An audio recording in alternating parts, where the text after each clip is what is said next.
Recording କରୁଛି ଆଜ୍ଞା କୁହନ୍ତୁ କଣ କଣ ପ୍ରଶ୍ନ ଆସିଥିଲା। ପ୍ରଥମେ ତ ବନ୍ଦେ ମାତରମ୍ କୋଉ ଉପନ୍ୟାସରୁ ଗାନ କରାଯାଇଥିଲା ପ୍ରଥମେ। ହୁଁ ଦ୍ଵିତୀୟ ହଉଛି କେତେ ବର୍ଷ ପାଇଁ ଆମ ସମ୍ବିଧାନ କାର୍ଯ୍ୟକାରୀ ହେଇଥିଲା। ହଁ ଆଉ ରମ୍ବସର ଗୋଟେ କର୍ଣ୍ଣ ଦେଇଥିଲା ଆଉ କ୍ଷେତ୍ରଫଳ ଦେଇଥିଲା ହୁଁ ଆଉ ଗୋଟେ କର୍ଣ୍ଣ ପଚାରିଥିଲା। ହଁ ଆଉ ତାପରେ ହଉଛି ଯୋଉ ଦେଇଥିଲା ସ୍କୋୟାର ରୁ ଆସିଥିଲା ଆମର ଗୋଟେ କ୍ୟୁ ଦେଇଥିଲା। ପ୍ରଥମେ ତ ଗୋଟେ ପ୍ରଶ୍ନବାଚକ ଚିହ୍ନ ଦେଇଥିଲା, ତାପରେ 2 ର କ୍ୟୁ ଦେଇଥିଲା, ତାପରେ 33 ର କ୍ୟୁ ମାଇନସ 9 ର କ୍ୟୁ, ଏମିତି ଗୋଟେ ପ୍ରଶ୍ନବାଚକ ଚିହ୍ନ ଦେଇଥିଲା। ତାକୁ ଆମେ କାର ଜାଣିବା ପାଇଁ ଦେଇଥିଲା। ଓହୋ ଆଉ ସାର୍ ତାପରେ ତ ଆସିଥିଲା ଆମର ଗ୍ଲୋବ କେମିତି ଘୂର୍ଣ୍ଣନ କରେ। ହୁଁ ତାପରେ ଆମର ଦେଇଥିଲା ଆମର ଯୋଉ ମିଟର ଦିଏ ଆଉ ରୈଖିକ ଗତି ଜାଣିବା ପାଇଁ ଗୋଟେ ଯୋଉ ଫର୍ମୁଲା ଆମର ହଁ ହଁ ପ୍ରିଭିୟସ୍ ଇୟର କ୍ୱେଶ୍ଚନ ହଁ ରୈଖିକ ଗତି ଆମର ଗୋଟେ ଆସିଥିଲା। ହୁଁ ଆଉ ହଉଛି ଉପସର୍ଗରୁ କିଛି କ୍ୱେଶ୍ଚନ ଆସିଥିଲା, 2ଟା କ୍ୱେଶ୍ଚନ। କଣ ଥିଲା କୋଶ୍ଚିନ୍ ଟା? ଉପସର୍ଗରୁ କ୍ୱେଶ୍ଚନ ଅପକାର ହୁଁ ଆଉ ଗୋଟେ କଣ ଏମିତି ୱାର୍ଡ ଦେଇଥିଲା, ସେଥିରେ କୋଉ ପ୍ରତ୍ୟୟ ଲାଗିବ। ହଁ କୋଉ ପ୍ରତ୍ୟୟ ଲାଗିବ ବୋଲି ଦେଇଥିଲା। ଆଜ୍ଞା କୋଉ ପ୍ରତ୍ୟୟ ଲାଗିବ ବୋଲି ଦେଇଥିଲା। ତାପରେ ଆମର କେତୋଟି ମାନେ ଧ୍ୱନି ଅଛି, ମାନେ ଯୋଉ 40, 41, 42, 39 ଏମିତି ଦେଇଥିଲା। ସେଥିରେ ଅଣ ଧ୍ୱନି ମାନେ ଉଚ୍ଚାରଣ ହେଇପାରୁନଥିବ, ସେଥିରେ ଉଚ୍ଚାରଣ ହଉଥିବ ଏମିତି କଣ ଦେଇଥିଲା ଗୋଟେ କ୍ୱେଶ୍ଚନ। ହୁଁ ଆଉ ତମର ଓଡିଆର ମାନେ ଆଉ କଣ କଣ ଥିଲା?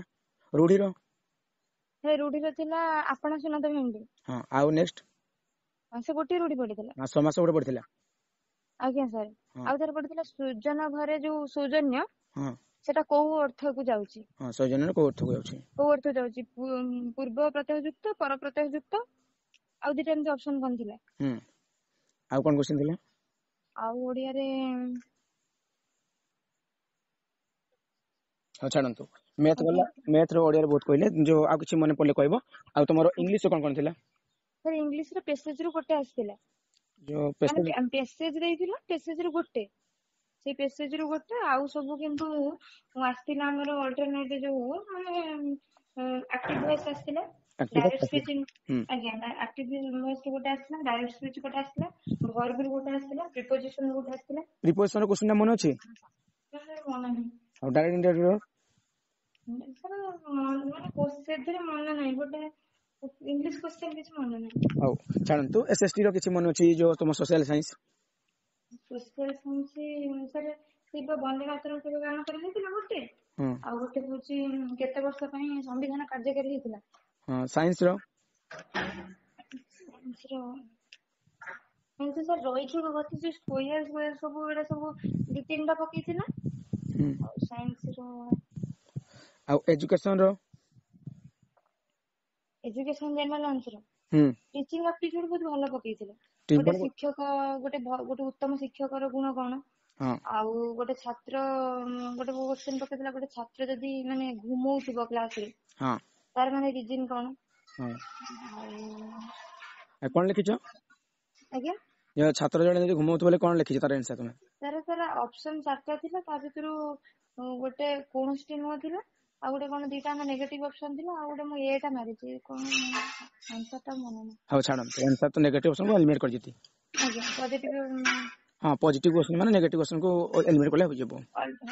ଆଉ ତମର ଆଉ ଥରେ ପଡିଥିଲା ଟିଚିଂ ଆପ୍ଟିଟ୍ୟୁଡ ର ଗୋଟେ କ୍ୱେଶ୍ଚନ କଣ ଆସିଥିଲା, କିନ୍ତୁ ତାର ମାନେ ବହୁତ ଟ୍ରିକ ରେ ଜାଣି ହଉଥିଲା, ଯୋଉଟା ଓନ୍ଲି ୱାର୍ଡ ଥିବ, ଯୋଉଟା ଆମର ମାନେ ତାକୁ ବାଇକାଟ ହେଇଯିବ, ସେମିତି 3ଟା ମିଳିଥିଲା। ହଁ ଓନଲି ଆଉ ଲାଗିଲା ଗୋଟେ ମାନେ ଥିଲା ନେଗେଟିଭ। ଆଉ ଗୋଟେ କ୍ୱେଶ୍ଚନ ଆସିଥିଲା ସେକୁଲାର ଷ୍ଟେଟ କାହାକୁ କହିବା?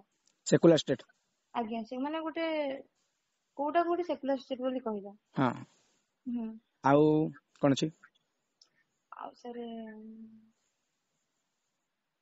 ଏଇ ତାହାର କଣ ଆସିଥିଲା, ମାନେ ତମର ଯୋଉ ମାନେ ରିଜନିଂ ର ରିଜନିଂ ଗୋଟେ ଆସିଥିଲା, ଯୋଉ ମାନେ ଫେବୁଲସ ର 2, 3, 5, 8 ଏମିତି ମାନେ ବଡ ସଂଖ୍ୟା ଟେ ଆସିଥିଲା।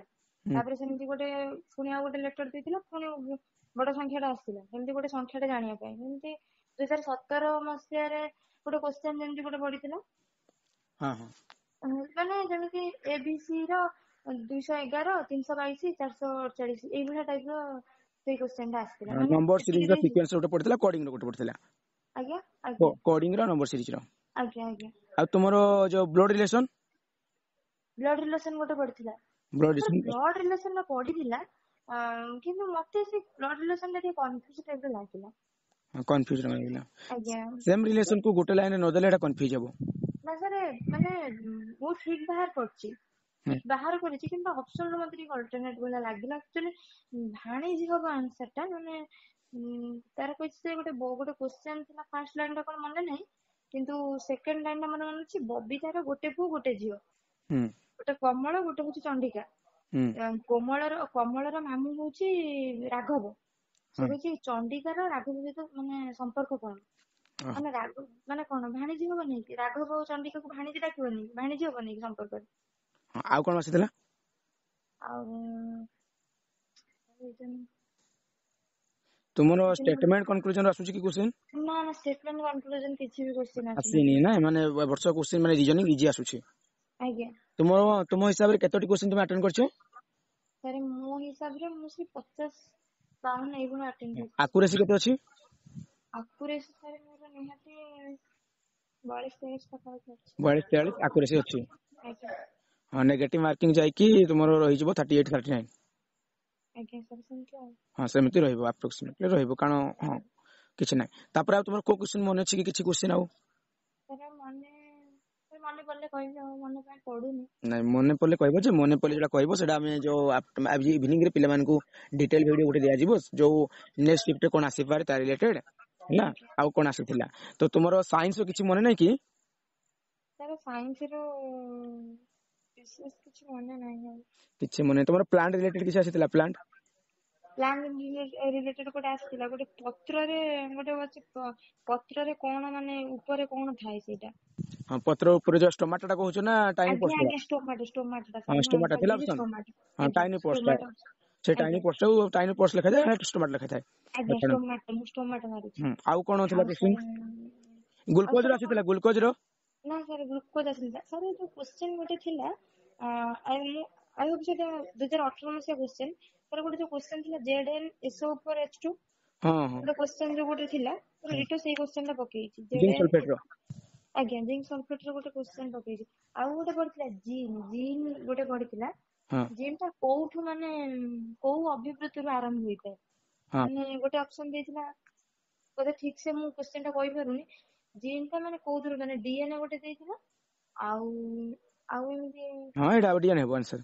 ଆଜ୍ଞା ଡିଏନଏ ହବ। ଜିନ୍ ଟା ଯୋଉ ଆମର ଆଜ୍ଞା କ୍ରୋମୋଜୋମ ରହୁଛି, ଆଜ୍ଞା 46 ଟା ବା 23 ଯୋଉଟା ବୋଲି ମୁଁ କହିଥାନ୍ତି, ବାସ୍ ଆଜ୍ଞା ଆଜ୍ଞା ଜିନ୍ ଆଜ୍ଞା ରହୁଛି ସାର୍, ସେଇଟା। ମୁଁ ସେଇ ଆନ୍ସର ଡିଏନଏ ମାରିଛି ବୋଲି ମୋର ଡିଏନଏ ଟା ମତେ ମନେ ହଁ, ଅଛି। ଆଉ ଆନ୍ସର ଟା ହିଁ ମନେ ପଡିବ, କାରଣ ଅପସନ ଗୁଡା ମନେ ପଡେନି ପ୍ରାୟ। ନା ସାର୍, ହଉ, ଛାଡନ୍ତୁ। ଅପସନାଲ ମନେ ଆଉ କଣ ପଡିଥିଲା ସାଇନ୍ସ ଟିକେ ମନେ ପକେଇଲ? ସାଇନ୍ସ ଆଉ ତୁମ ଭାଇ ମାନଙ୍କୁ କଣ ସଜେସନ ଦବ, ଯେ ସେମାନେ କଣ ପଢିକି ଗଲେ ଠିକ ହବ? ପ୍ରିଭିୟସ୍ ଇୟର ପ୍ରଥମେ ତ 18-19 ଟା ପ୍ରଥମେ ଆମେ ଦେଖିବାକୁ ପଡିବ। 18-19-20 ର ବେଶୀ ରିପିଟ୍ ହଉଛି ନା ବହୁତ କ୍ୱେଶ୍ଚନ? ଆଜ୍ଞା ଆଜ୍ଞା, 19 ଟା ମତେ ଥରେ ଲାଗିଲା ଯେ କିଛିଟା ମାନେ ଅଛି, ଆଉ 18 ର ଆମର ସାଇନ୍ସ ପାର୍ଟ ଟା ମତେ ଲାଗିଲା। ସାଇନ୍ସ ଟା କାରଣ ମାନେ 18 ର। ଆଜ୍ଞା ତୁମର ନ୍ୟୁମେରିକାଲ ସାଇନ୍ସ ର କିଛି ଆସୁଛି? ନ୍ୟୁମେରିକାଲ ନା ସାର୍, ମାନେ ଯୋଉ ମ୍ୟାଥମେଟିକାଲ କାଲକୁଲେସନ ଟାଇପ ର ସାଇନ୍ସ ର? ଆଜ୍ଞା ସାର୍, ସେ ଯୋଉ ରହିକି ଗତି ଆଉ ସେ ଯୋଉ ବଳ, ସେ ଯୋଉ ଆମର ହଁ, ଯୋଉ ମିଟର ସ୍କୋୟାର। ଫୋର୍ସ ମାସ୍ ଇନଟୁ ଆକ୍ସିଲରେସନ ଯୋଉଟା ଥିଲା, ଯୋଉ ଫୋର୍ସ ଇକ୍ୱାଲ ଟୁ ଆଜ୍ଞା ସେଇଟା ଆସିଥିବ। ଆଜ୍ଞା ଆଜ୍ଞା ଆଜ୍ଞା ସେଇଥିରୁ ଆସୁଥିଲା କ୍ୱେଶ୍ଚନ, ବେଶୀ 4ଟା ନା 5ଟା ପାଖାପାଖି ସେଇଥିରୁ କ୍ୱେଶ୍ଚନ ଆସିଛି।